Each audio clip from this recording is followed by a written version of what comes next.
आपने श्रवण किया।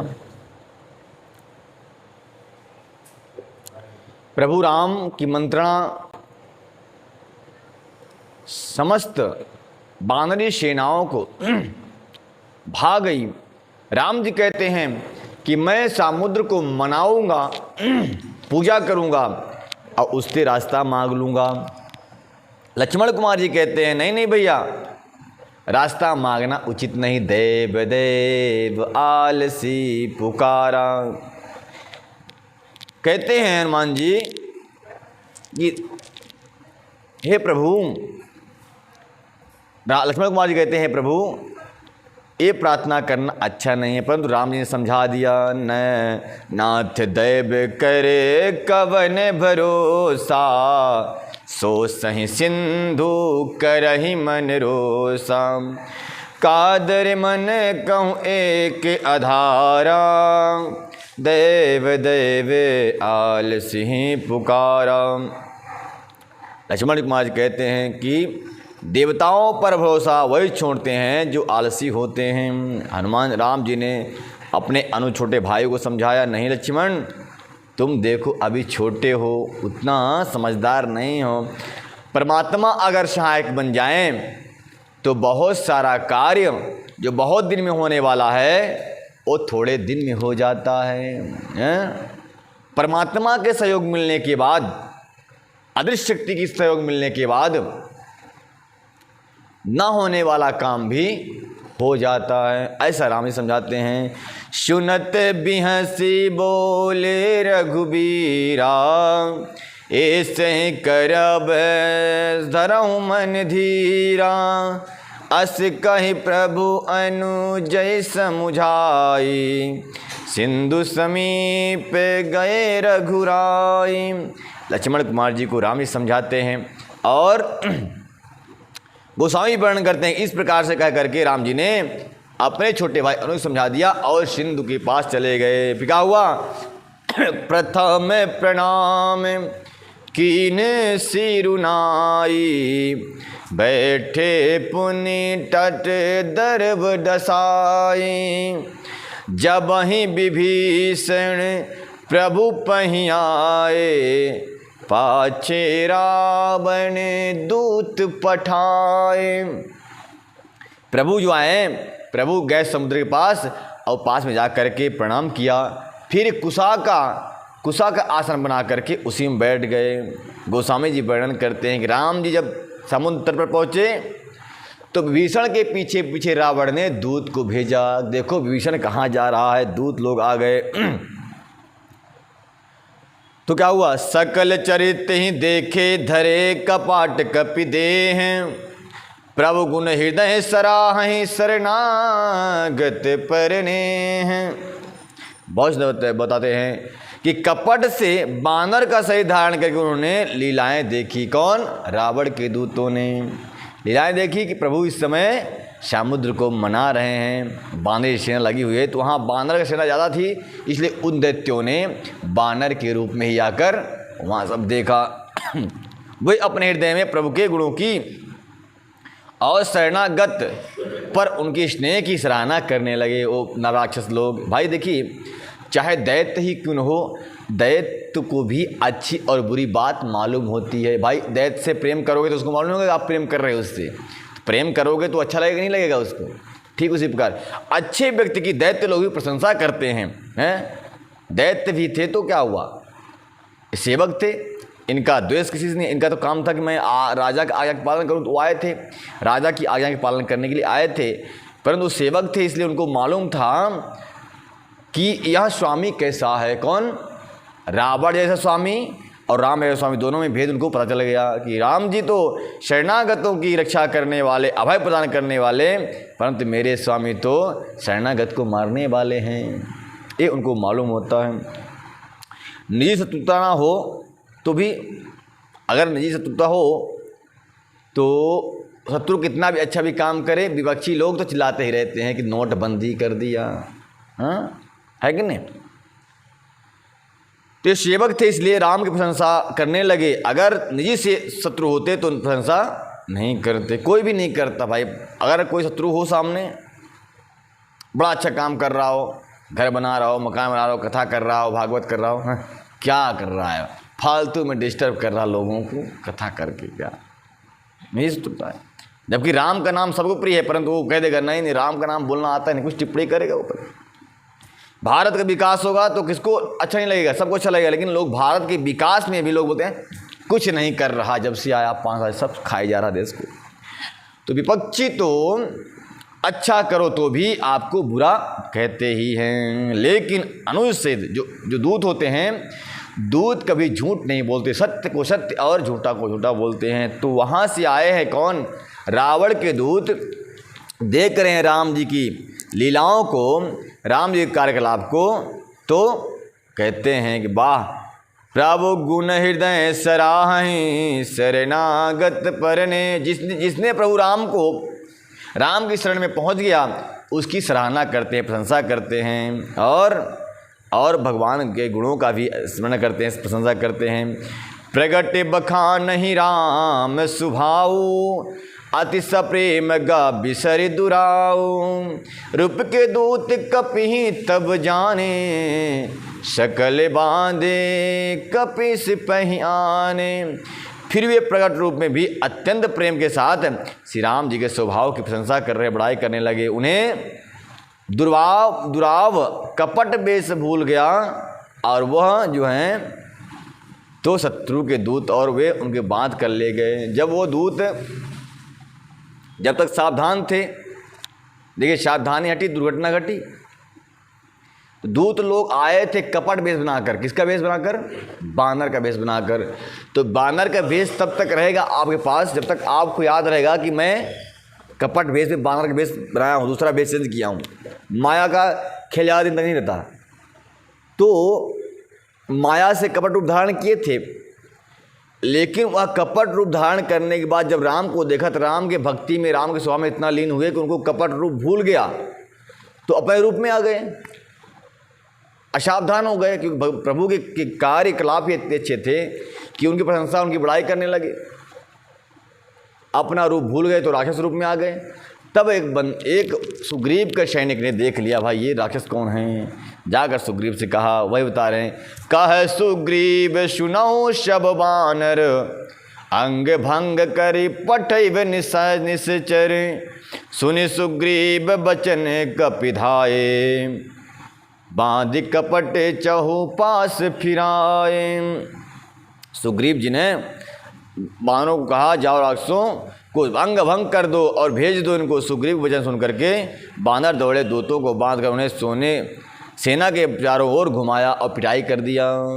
बहु प्रकार मारन कपिलागे दीन पुकारति तदपि न त्यागे।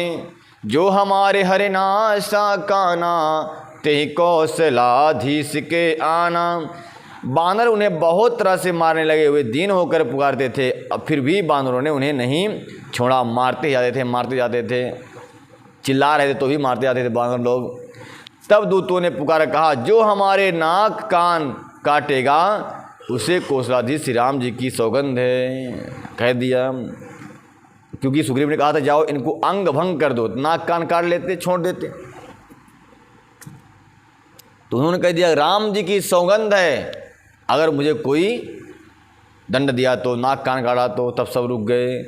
कहूँ सुनि लक्ष्मण सब निकट बुलाए। दया लागी हंसी तुरंत छुड़ाए। रावण कर दी जो यह पाती। लक्ष्मण बचन बाच कुल घाती। यह सुनकर लक्ष्मण जी ने सबको निकट बुलाया, उन्हें बड़ी दया लगी। उन्होंने हंसकर उन राक्षसों को छुड़वा दिया, मारा नहीं, ना नाक कान काटा, ना मारने दिया। राक्षसों को तुरंत ही छोड़ दिया और उनसे कहा, रावण के हाथों में यह चिट्ठी देना और कहना कि हे कुलघातक, लक्ष्मण के शब्द संदेश को बाँचो, सुनो। देखिए लक्ष्मण कुमार क्या लिख रहे हैं खत में, आप भी सुन लीजिए। कहूँ सुमुखागर मूर्शन मम संदेश उदार। सीता देहु मिलौनता आबा काल तुम्हार। लक्ष्मण जी ने कहा है कि हे रावण, हे मूढ़, अगर तू सीता जी को नहीं देता, वापस नहीं करता, तो तेरा काल तेरे सर पे आकर नाचेगा। फिर उस मूर्ख से जवानी या मेरा उदार कृपा से भरा हुआ संदेश कहना, सीता जी को छोड़ दे, नहीं तो तुम्हारा सर्वनाश हो जाएगा। तुरंत नाय लक्ष्मण पद माथा। गोस्वामी जी कह रहे हैं कि उन राक्षसों ने चिट्ठी को लिया और चल पड़े। तो लक्ष्मण जी को प्रणाम किया क्योंकि लक्ष्मण जी ने प्राण बचा दिया है। तुरंत नाय लक्ष्मण पद माता, चले दूत बरनन गुण गाथा। कहत राम जसु लंका आए, रावण चरण शिष नाए। लक्ष्मण जी के चरणों में मस्तक नवाकर श्री राम जी के गुणों का कथा वर्णन करते हुए दूत तुरंत ही लंका जाकर पहुंच गए। श्री राम जी का यश कहते हुए उन्होंने लंका में आए और उन्होंने रावण के चरणों में सिर नवा दिया। फिर क्या हुआ? बोले बिहसी दसानन पूछी बाता, कहस न सुख आपने कुशलाता। पुण्य बहु कौ खबरी विभीषण केरी, जाति मृत्यु आई अति नेरी। दूतों को आता हुआ देख करके बिहस दशमुख रावण ने हंस कर बात पूछी। कहा, अरे सुख बताओ, अरे दूत बताओ, क्या अपने कुशल क्यों नहीं कहता? फिर उस विभीषण का समाचार सुनाओ, मृत्यु जिसकी अत्यंत निकट आ गई है, ऐसा रावण ने दूतों से कहा। दूतों ने कहा, चिंता मत करो, ये चिट्ठी दिखाऊंगा तो अभी सोच उड़ जाएंगे तुम्हारे। करते राज, रावण कहता है, हे दूतों देव बताओ विभीषण कैसा है, कहाँ चला गया, कैसा रहता है? और बताओ, कहता है रावण कि यहाँ मस्त 56 भोग चख रहा था लंका में, सोने की नगरी में सोने के घर बना था। अब वहाँ वनवासियों के साथ वन भटक रहा है, उसकी क्या दुर्भाग्य थी। कह रहा है कि करते राज लंका सठ त्यागी, हुई हैं जब कर कीट अभागी। पुण्य कौ भालु की सिकटिकाई, कठिन काल प्रेरित चली आई। रावण कहता है, कहो सुख, मूर्ख ने विभीषण ने राज्य करते हुए लंका को त्याग दिया। यहाँ सभासद बना था ना, राज्यसभा का सदस्य बना था, कैबिनेट मंत्री था विभीषण, पर त्याग दिया, वनवासियों के पास चला गया, दल बदल दिया, अभागा हुआ। अब जौ का कीड़ा घुन बनेगा, मतलब जौ कीड़े जो जौ में कीड़े लग जाते घुन बोलते हैं, वह अब कीड़ा बनेगा, घुन बनेगा। जौ के साथ जैसे घुन पिस जाते हैं वैसे वो भी पिस जाएगा। मतलब राम मारे जाएंगे मेरे साथ में हाथों से, तो वो भी मारा जाएगा क्योंकि विपक्षी के पक्ष में हो गया है। तो जौ का कूड़ा कीड़ा बनेगा, हुई है जब कर कीट अभागी। वाह, जौ के कीड़ा बन जाएगा और जिस प्रकार से जौ पिस जाता है वो भी पिस जाएगा। पुण्य कहु भालु की सिकटिकाई, कठिन काल प्रेरित चली आई। और वैसे ही नरबानरों के साथ वह भी मारा जाएगा। फिर बाल और बानरों की सेना का हाल कहा, जो कठिन काल के प्रेरणा से यहाँ चली आई है, अतः जो अपने मौत के मुंह में आई है। हे सुख, हे दूत बताओ वह सेना कैसी है? तो फिर गोस्वामी जी लिखते हैं कि जिनके जीवन कर रखवारा, भय मृदुम चित्तो सिंधु विचारा। कहु ताप सिंह के बात बहोरी, जिनके हृदय त्रास अति मोरी। और हे सुख बताओ, जिनके जीवन का रक्षक कोमल चित्त वाला बेचारा समुद्र बन गया है, अर्थात उनके और राक्षसों के बीच में यदि समुद्र न होता तो अब तक राक्षसगण इन बानरी सेनाओं को खा लेते, समाप्त कर दिए होते, ऐसा रावण कहता है। फिर उन तपस्वियों की बात ही क्या, जिनके हृदय में मेरा बड़ा डर बना हुआ है, ऐसा रावण बड़ी बड़ी बात कह रहा है दूध से। कि भई भेंट की फिर गए, श्रवण सुनी मोर। कहा सिनारी पुदल तेज बल, बहुत चकित चित तोर। अब इस समय दूत ने कहा, उनकी तेरी भेंट हुई या वो कानों में मेरा ईश्वर सुनकर ही लौट गए। शतसेना का तेज और बल बताओ, क्यों नहीं बताता? तेरा चित्त बहुत ही चक्का सा हो रहा है। हे शुक, हे दूत, बता दे, तू मेरी आज्ञा को पालन क्यों नहीं करता? तुम रामा दल की यानी राम के दल की बात क्यों नहीं बताता? अब वो बहुत चक्का हो गया। मैं कहूँगा कहीं मेरी मृत्यु न, मेरे गले में तलवार न मार दे। रावण बड़ा बिगड़ा है बुद्धि उसकी। रावण के प्रशंसा के विरुद्ध कोई दूसरा काम कहता है तो रावण उसको मौत के घाट उतार देता है। ऐसा सासा खतरनाक, वो डर रहा बेचारा, क्या कहूँ इस राक्षस से मैं। इसकी राक्षस तो है ही, पर राक्षस महाराक्षस हो गया है, बुद्धि इसकी भ्रष्ट हो चुकी है।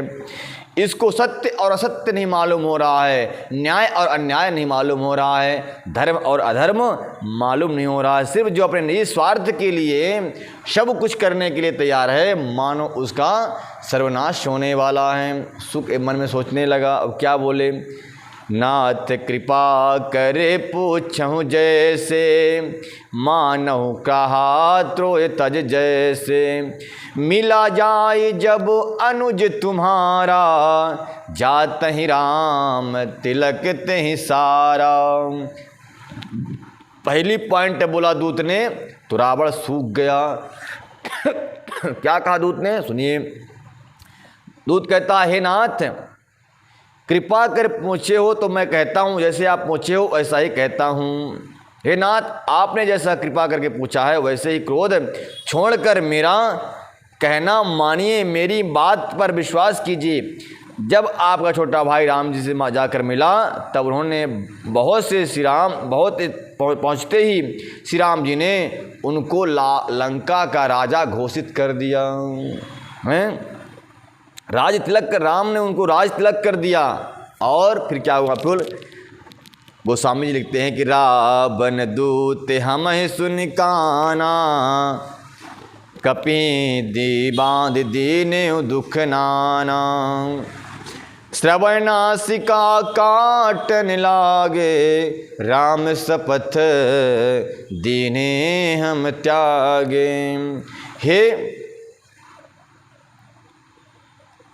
हे रावण सुनो, हे स्वामी, हे लंकेश, जब रामादल के बांदरों ने सुना कि मैं रावण का दूत हूँ तो बांध करके वह बहुत पिटाई किए मेरी। सुन लो हे महाराज दशकंधर, कभी बांध दीने दुख नाना, अनेक प्रकार के बंदरों ने मुझे अनेक प्रकार का दुख देना शुरू कर दिया। श्रवण नासिका काटन लागे, कोई तो श्रवण और नासिका, नाक और काटने लगे। पता नहीं, इनका लगता है कि आदत सी हो गई है। रामादल के लोग नाक कान काटने की, सुरपड़खा की काटे थे, अब इनका भी काटने लगे थे। बोले नाक कान मेरा काटने वाले थे। रावण चौंक गया, अरे इसकी तो आदत बड़ी खराब हो रही है, नाक कान के अलावा कुछ दूसरा काट लें। नहीं, सर नहीं काटते भाई, नाके कान काटेंगे ये। अच्छा, बोले चौंक गया, वे तो आदत पकड़ लिए है उच्छृंखल पशु की तरह। तो श्रावण नासकन काटन लागे, राम शपथ दीन्हे हम त्यागे। और दूत कहता है, प्रभु हे लंकेश, जब मेरा नाक कान काटने लगे तो मैं सबको शपथ दे दिया कि जाओ, अगर मेरा नाक कान काटोगे तुम्हें राम की सौगंध है। तब सब रुक गए। पूछो नाथ राम के टिकाई, बदन कोट सत्य बरन न जाई। नाना बरन भालू कपिधारी, बिकटानन विशाल भयकारी। हे नाथ, हे दशकंधर, आपने श्री राम की सेना की पूछी है, सुबह भी 100 करोड़ मुख से भी वर्णन नहीं किया जा सकती, क्योंकि असंख्य वानर वहाँ पर सेना के रूप में विराजमान हैं और शिव सब राम जी के लिए प्राणों को त्यागने को तैयार हैं। नाना बरन भालु कपिधारी, अनेक प्रजाति के बंदर और अनेक प्रजाति के भालू वहाँ विद्यमान हैं। बानरों की सेना है जो भयंकर मुख वाले, विशाल शरीर वाले और भयानक हैं। उनको जीतना लगता है बड़ा ही कठिन है। उन्होंने नाक कान काट, 2 मिनट में नाक कान, अगर लक्ष्मण कुमार ना दे नाक कान मेरा कट जाता। जे ही पूरे दह्यों हत्यों सुत तोरा, सकल कपी तहाते ही बल थोरा। कहता है दूत कि हे महाराज, जिसने लंका को जला दिया वह बानर तो बहुत छोटा सा बंदर है, जिसने लंका को जला दिया उससे बड़े कई विशाल बंदर हैं जो तो एक फुर्ती में तुम्हारा काम तमाम कर सकते हैं। अरे रावण डरा होगा भाई। अमित नाम भट्ट कठिन कराला, अमित नाग बल विपुल विशाला। और हे प्रभु सुनो, असंख्य नाम वाले बड़े ही कठोर और भयंकर योद्धा हैं, उनमें असंख्य हाथियों का बल और वे बड़े ही विशाल हैं। जिसने लंका जलाई वो तो छोटा सा बंदर है, मच्छर के समान वाला। ये तो बड़े विराट उदाहरण है भाई। अब आप कल्याण नहीं कहो। अब बताते हैं कि द्वितीय मयंत नील नल अंगद गत विकटासे, दधिमुख के हर निहसठ जाब बंत बलरास। अब गए द्वित एक बानर है, सुग्रीव का मंत्री का नाम है द्वित बानर। वो क्या है? वो भी एक मंत्री है, बड़ा विशाल जो है बल को धारण करने वाला। साथ में और कौन है? बोले नल हैं, नील हैं, अंगद हैं, गद है, विकटास से दधिमुख केसरी निषठ और जावबान, ये सभी बलवान की राशि हैं। इनका सामना तो ब्रह्मा भी नहीं कर सकते हैं। एक घूसा में ही सब काम तमाम कर सकते हैं। एक बल की राशि धारण करते हैं, इनके बल बहुत है। दधिमुख बिवंत नील नल अंगद गट विकटा, ये कपि सब सुग्रीव समाना, यह समकोटि गहै को नाना। राम कृपा अतुलित बल तिन्हि, त्रिसम त्रैलोकिन गनहि। बानर वो दूत ने बहुत अच्छी बात कहा है, स्वामी रावण सुनो, ये सब के सब बानर बल में सुग्रीव के समान हैं, और यह समकोटि गहै को नाना, और इनके जैसा एक दो नहीं करोड़ों हैं, और उन बहुत सौ के गिनती कौन कर सकता है? गिनती नहीं हो रही है, इतने हैं वो। और त्रिसम त्रैलोकिन गई, कहते हैं त्रिलोकी को तिड़ा के समान, पत्ते के समान ये फूंक सकते हैं तो त्रिलोकी उड़ सकती है। ऐसे महान योद्धा हैं वहाँ पर। और असमय सुन श्रावण दश कंधर, पदुम 18 जूथप बंदर। आपने जब पढ़ाई किया होगा तो आपने लघुत्तम महत्तम पढ़ा होगा अपने ज़माने में, हैं? लघुत्तम महत्तम, गुणा भाग लघुत्तम महत्तम होता ना, पुरानी पढ़ाई है, अभी तो आज के बच्चे नहीं जानते बिल्कुल भी। तो पदुम 18 पढ़ा होगा, 18 पदुम ऐसा होता है। 18 पदुम 18 जूथप बंदर, कहते हैं कि 18 पदुम है बानरों का जूथ, ग्रुप जो है 18 पदुम। करोड़ों से आगे ये पदुम संख्या चलती है। यहाँ इकाई दहाई सैकड़ा हज़ार लाख 10 लाख करोड़ 10 करोड़ अरब 10 अरब खरब 10 खरब, पदुम 10 पदुम, नील 10 नील, ऐसी संख्या होती ना अपना होती। तो यहाँ पे बता रहे 18 पदुम बानर की जूथ संख्या है, यानी करोड़ों से ऊपर है। इतनी तो हमें लगता है भारत देश सैनिक नहीं होंगे करोड़ों, हैं? सैनिक करोड़ों नहीं, 1 करोड़ सैनिक नहीं हो सकते, कमी होंगे। तो पदुम 18 जूथप बंदर, 18 पदुम बानरों का जूथ है। और क्या है? नाथ कटक महोत्सो कपिनाही, जो न तुम्हें जीतते रन माही। कहते हैं दूत के नाथ, उस कटक में कोई भी ऐसा बंदर नहीं है जो तो आपको युद्ध में जीत ना ले। सब जीत सकते हैं आपको, आप उसमें कुछ भी नहीं है। परम क्रोध में जय सब हाथा, आयसु पैना देहि रघुनाथा। कहते हैं क्रोध में इतने तिलमिलाए हुए सब बंदर हैं और दांत कटकटाते हैं, चावते हैं अपना दांत, मानो आपको पीस डालेंगे। जैसे चक्की में आटा पीसा जाता है, जैसे आपने बोला ना कि घुन पीस जाते हैं, वो दांतों तले आपको पीसने के लिए तैयार हैं, कटकटा रहे हैं। परंतु आयसु पैना दे रघुनाथा, रघुनाथ जी उनको आज्ञा नहीं दे रहे हैं, नहीं तो आपकी लंकाओं का पता नहीं कहाँ चली जाती महाराज। सो सहि सिंधु सहित झल ब्याला, पूरीनता भरी कुदर विशाला। दूत कहता है स्वामी वो राम जी आज्ञा नहीं देते, नहीं तो हम मछलियों सहित सांपों सहित समुद्र को सोख लेंगे, नहीं तो बड़े बड़े पर्वतों से उस पर पूरा पाठ देंगे, ऐसा बंदर कहते हैं। राम जी आज्ञा उनको पर नहीं देते कि नहीं ऐसा मत करो बच्चों, सेनाओं। मर्दी मर्द मिला वहीं 10 शीशा, ऐसे बचन कहावतम कीसा। गर जहीं तरे जहीं साहस आशंका, मानहु ग्रसत चाहि केहि लंका। मानहु ग्रसन चाहत हहि लंका। है कहते और रावण सुनो, रावण को मारकर धूल में मिला देंगे, समुद्र को सोख जाएंगे, समस्त जो उसमें मछलियां हैं जीव जंतु सबको समाप्त कर देंगे। और हे राम मुझे आज्ञा दो, मैं इस समुद्र को पत्थरों से पाट डालूंगा। पाट मतलब समाप्त कर दूंगा, समुद्र कहीं रहेगा ही नहीं। इस प्रकार से राम से आज्ञा मांगते हैं, परंतु राम आज्ञा नहीं देते। हे नाथ, वो एक एक बाण आपको मर्दने के लिए, यानी मर्दने मतलब समाप्त करने के लिए बहुत आतुर हो रहा है। सब ऐसा ही वचन कह रहे हैं, सब सहज ही निडर हैं, इन इस प्रकार गरजते और डरपते मानो लंका को निगल जाएंगे, निगलना चाहते हैं, ऐसा दूत ने कहा। सहज सूर्य कपिधा भालु सब, पुनि सिरु प्रभु राम। रावण काल कोट कहूँ, जीत सकहीं संग्राम।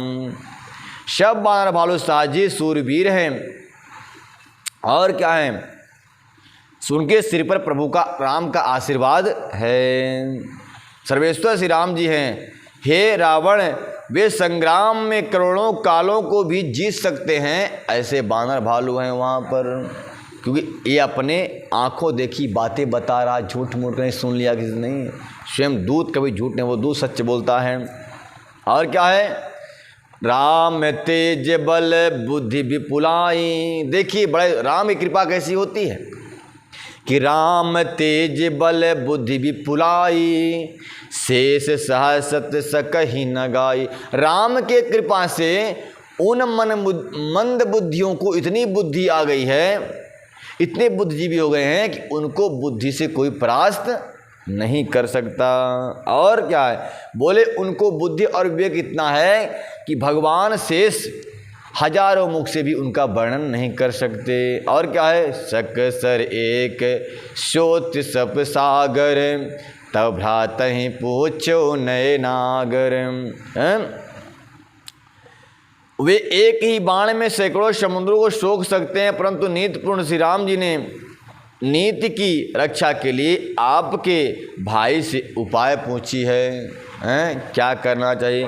बोले राम जी अपने एक ही बाणों में शायद समुद्र को सोख सकते हैं, परंतु आपके भाई से वो नीति का रक्षा करने के लिए, धर्म की रक्षा करने के लिए आपसे भाई से वह नीति पूछ रहे हैं। विभीषण जी पढ़े लिखे विद्वान हैं, पंडित हैं, इसलिए विद्वानों से कोई काम करने से पहले परामर्श ले लेना चाहिए तो ठीक रहता है, नहीं तो अपने मनमानी करेंगे शायद गड़बड़ हो जाए। राम जी क्षत्रिय हैं और विभीषण जी ब्राह्मण हैं, इसलिए विभीषण जी से मंत्रणा कर रहे हैं, क्योंकि राजा को बिना मंत्री के मंत्रणा के, गुरु के आज्ञा के और बिना किसी विद्वान के मार्गदर्शन से राजा, कोई भी राजा युद्ध नहीं जीत सकता। इसलिए विभीषण जी से मंत्रणा करते हैं, पूछते हैं, तो बता रहा है कि आपके भाई से नीति पूछते हैं राम जी। और क्या कहा, उनके तासु बचन सुन सागर पाही, मागत पंथ कृपा मन माही। सुनत बचन बिहसा 10 शीशा, जो असिमति सहाय कृत की शाम। उनके आपके भाई के वचन सुनकर वे श्री राम जी समुद्र से राह मांग रहे हैं, उनके मन में कृपा भरी है, इसलिए वे उसे सोखते नहीं हैं। दूत के यूँ वचन सुनते ही रावण खूब हंसा और बोला, जब ऐसी बुद्धि है तब तो बानरों को सहायक बनाया है। यानी कि रावण कह रहा है कि राम जी अनुनय भी नहीं कर रहे हैं समुद्र से, इसका मतलब है कि वह कोई वीर नहीं, साहसी नहीं है, समुद्र से प्रार्थना कर रहा है, इसीलिए तो बानर भालुओं को सेना बनाया है। रावण ऐसा कहता है। और सहज भीरु कर बचन ढाई, सागर संठानी मचलाई। मूल मिशा का करसी बढ़ाई, रिप बल बुद्धि था हमें पाई। रावण कहता है स्वाभाविक ही डरपोक विभीषण के वचन को प्रमाण करके उन्होंने समुद्र को से मचलना यानी उसके कलवाहट ठाना है। अतः हे अरे मूर्ख,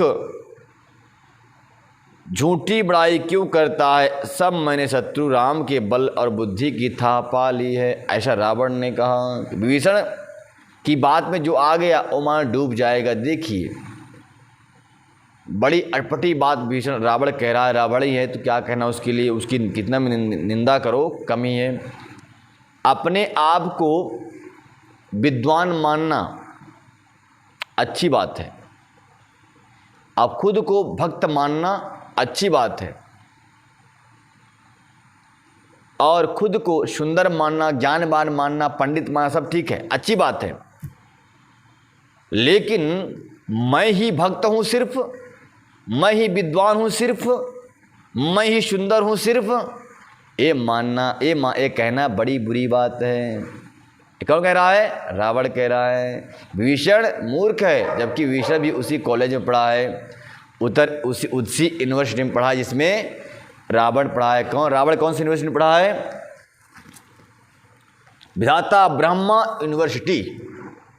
उसमें पढ़ करके जब ग्रेजुएशन कंप्लीट हुआ तो ब्रह्मा जी आए इसकी प्रैक्टिकल लेने के लिए। भाई तू पढ़ के लिए कुछ बड़ा हुआ कि नहीं समझा? प्रैक्टिकल देने के शुरू हो गया ये, तो तपस्या करने लगा। तपस्या में ब्रह्मा जी प्रकट हुए, बोले बेटा बोलो क्या चाहिए? बोले हे प्रभु मुझे अमर कर दो, अजर कर दो, बुखार ना आए, कोई पीड़ा ना हो, दर्द ना हो, सब मुझे। हाँ बेटा सब हो सकता है। अंत ने बोला हे प्रभु ऐसा आशीर्वाद दो मैं मरूँ ना कभी, अमर हो जाऊँ। बोले हे प्रभु ऐसा तो नहीं हो सकता, अजन्मा सिर्फ एक ही है। कौन? बोले नारायण। मरना तो मुझे भी एक दिन। ब्रह्मा जी कहते हैं मेरी भी आयु खत्म होगी, उनकी आयु कभी खत्म नहीं होती। वो धरती पर अवतार लेते हैं, फिर अपनी इच्छा से धरती पर जाते हैं, अपने इच्छा से आ जाते हैं। और धरती पर जितने भी अवतार हुए हैं, जो भी जन्म लेगा उसका मरना सुनिश्चित हो जाता है। इसलिए बेटा हाँ जरा बुढ़ापा नहीं आएगा, परंतु मृत्यु जरूर तुमको लगेगी। मृत्यु तो आ सकती है। बोले नहीं प्रभु ऐसा मत को विधाता ब्रह्मा मुझे आशीर्वाद दो। तो उन्होंने कहा गोपनीय आशीर्वाद दे दिया, जाओ एक कोड वर्ड बता देता हूँ, जब तक ये तुम्हारे पास रहेगा तब तक आपको कोई नहीं मार सकता। तो कोड वर्ड दे दिया होगा उस समय वाला पैटर्न, उसने पैटर्न अपना नाभि में सेट कर दिया। अब उसका तोड़ किसी को नहीं मालूम, सिर्फ विभीषण को मालूम था पैटर्न। तो वही उन्हीं का शिष्य कौन है? विभीषण भी है, उसी यूनिवर्सिटी में पढ़ने वाले, इसलिए कोड मालूम है। रावण कह रहे हैं कि कुछ मालूम ही नहीं उसको, मूर्ख है विभीषण, सब कुछ मालूम। उसकी मौत की दवा भी विभीषण को मालूम है। और रावण की इतनी बुद्धि बिगड़ी है कि अब कहता है कि मैं ज्ञानी हूँ। विभीषण बेकार है, मूर्ख है। तो कहने का तात्पर्य है कि अपने आप को अच्छा मानना अच्छी बात है, लेकिन अब मैं ही सिर्फ अच्छा हूँ ये मानना गंदी बात है। आप हैं तो आपका पिता भी कोई होंगे, है ना। बोले मर्यादा पुरुषोत्तम श्री राम की जय। आज की कथा यहीं तक, कल और कथा होगी, तब तक के लिए जय जय श्री राधे श्याम।